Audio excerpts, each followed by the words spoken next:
我家有3个大学生，失业了1对半。我是在天津找工作，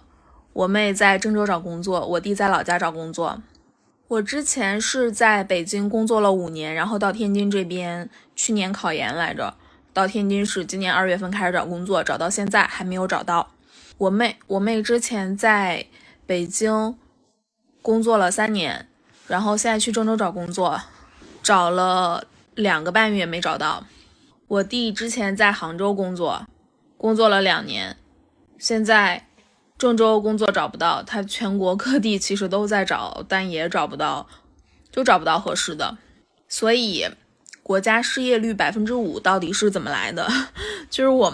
们家几乎就是全员失业的一个状态。随着美中关税战持续升温，中国经济正面临前所未有的考验。工厂关闭，工人失业，消费低迷，许多普通家庭的生活受到沉重打击，感觉都要撑不下去了。我在这个地方做了好久了，找了一个地方做了好久了。2个孩子的学费，然后他们吃的穿的，包括我家庭的开支。我老公现在没有收入，还得管我要钱。我现在正在学东西的阶段，也没有收入，而且我老公现在还有2份保险要交。感觉好难啊，我都不知道该怎么办了。怎么感觉越来越难了呀？ Hello， 兄弟们，我被裁员了，晚了1个月才敢出来。今天第一次用抖音发一发这1个月的感想。说实话，这1个月每天过得都很焦虑，每天早上都是被惊醒。从上个月被裁员到今天1个月，试着摆地摊，效果也不太好。在公司辛辛苦苦工作几年，说裁就被裁了，说实话还是有点不甘心，但也没办法，现在这个大环境只能这样了，不知道后面的路该怎么走。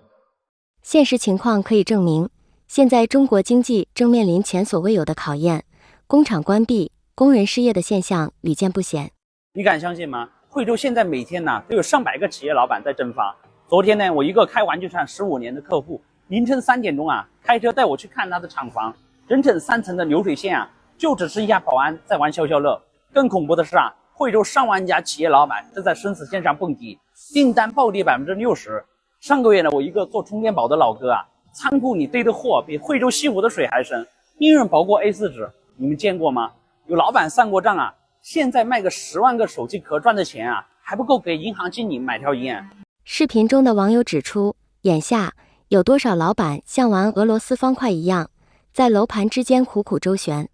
有人靠变卖房产抵押，换点现金流撑命；有人硬着头皮发工资，咬牙撑着；更多人则是深夜守着厂房，一边擦着冷冰冰的机器，一边默默流泪，因为明天法院就要来贴封条了。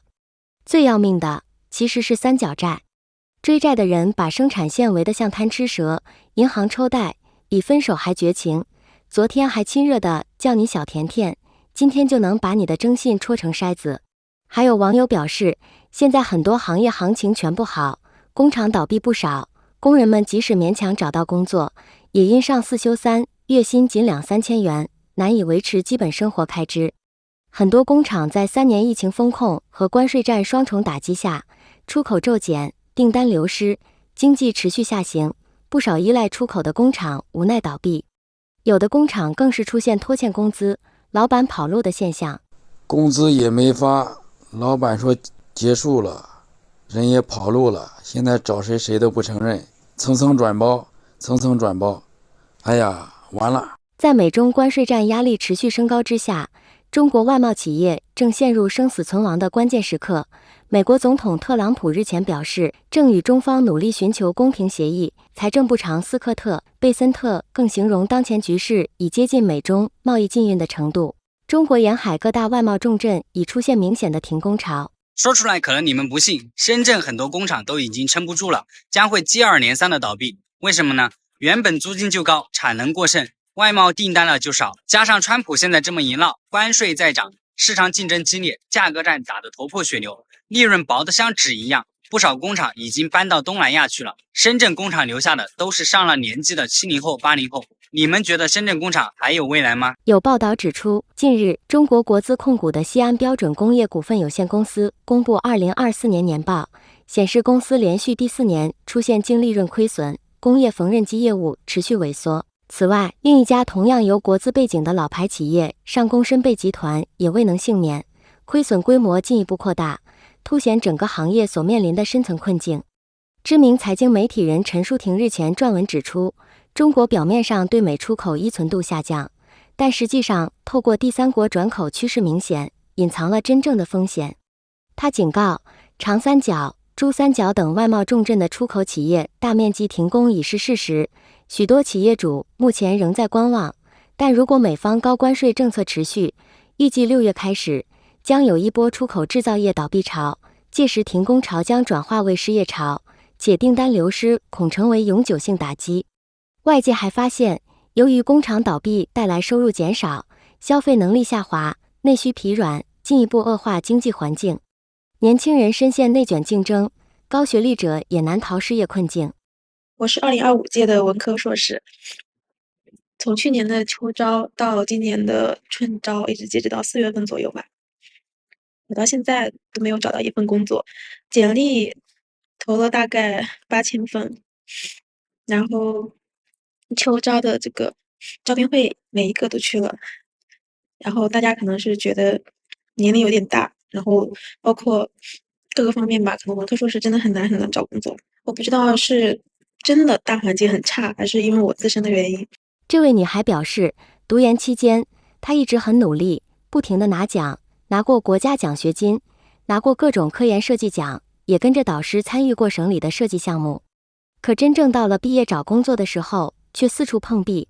父母这年为她付出了那么多，看着爸妈沉默的支持，她却连一个像样的结果都交不出来，现在真的连给他们打电话的勇气都没有了。女孩表示，她几乎什么工作都试着去找了，可是真的好难好难，每天焦虑到睡不着觉，只能逼着自己去忙一些事情，不让自己空下来。一想到未来，我就觉得也许我的人生到这里就已经彻底失败了吧。有分析认为，2025年可能爆发史上最严重的失业潮。数据显示，今年高校毕业生就业率已跌至 55% 以下。但比找不到工作更可怕的是，很多岗位正在悄然消失。今年中共政府的工作报告首次提出要严格控制财政供养人员规模，也释放出明显的收缩信号。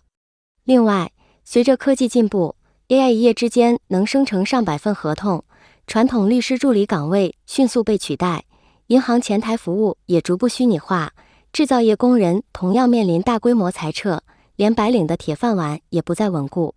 很多网友奉劝大家，千万不要轻易离职。今年找工作真的很难，如果你正打算离职，或者有这种离职的念头，我希望你们再忍忍，或者你做好无缝衔接的准备，不要轻易的裸辞。每年都有人抱怨大环境不好，找工作难，但只有现在还在找工作的人才知道，今年大环境才真是烂透了。我22年毕业之后换过3份工作，每一次我都能在1周之内找到心仪的工作，并且顺利拿到 offer 上班，即使我中间可能有半年的空窗期，也是有大把的公司能选择。但今年我从2月份开始找工作，发现真的很糟糕。网友表示，原本他以为凭着2年的工作经验，薪资应该能顺利往上提，但现实狠狠给了他一巴掌。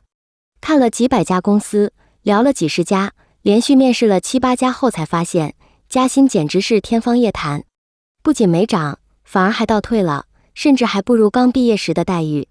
现在尽管中共当局试图透过刺激政策缓解压力，但短期内就业市场的寒冬恐怕难以结束。社交平台 X 上的讨论更折射出民众焦虑，有网民称全国失业人口突破3亿，虽然数字无从证实，但悲观情绪已在社会蔓延。现在还有很多人因为裁员政策被迫离职，最终背负沈重债务，有的人因为工资太低也是负债累累，很快就要逾期。扛不住了，真的是扛不住了。我今年33岁，负债了500多万，我这辈子都完了，不知道接下来的路该怎么走。真的想就这么结束掉自己的生命，一走了之算了。现在能有的就是这一屁股的债了，真的想就这么一走了之算了，活不下去了，真的活不下去了。不知道接下来的路该怎么走。彻底扛不住了，兄弟们哦，我那个网贷今天有一个口子要开始逾期了，我也不想让他逾期了，但是要等到25号才能发工资哦。我也问了朋友借了4000多块钱了，在这里上班呢也预支了1200块啊，然后上个月发工资也发了1400多，这些钱的话我全部给他还进去了，但是这次我是真的还不上了，兄弟们哦，那个朋友现在也欠了15500块钱了。然后他也叫我快点给他还钱了，我就说这个月发工资了，我先给你还3000了，所以说压力真的好大，兄弟们哦，我现在自己的余额还剩400多块啊，明天又有一个口子要还300多进去啊，然后那个口子的话我不敢给他逾期啊，所以说压力好大，兄弟们哦。另外，根据这些年中国的文书判决数据，有人构建了各城市的犯罪指标，并结合经济趋势分析发现，出口增速每减少1000美元，本地新增刑事案件大约143起。也不奇怪，毕竟制造业工厂主要雇佣的是年轻流动人口，一旦出口停滞，他们从工人变成无业游民，成为了最大的不可控因素。当然，实际运算用了完整模型，但结果和大家最近的体感差不多。比如北京、上海、江苏、广东波及明显，中西部资源型国企城市则暂时平稳，但按照以往规律，经济下行的破坏力后期才真正爆发。好的，今天就跟大家聊到这里，请记得点赞、订阅、留言，并分享给您的朋友，感谢您的支持，我们下期节目再见。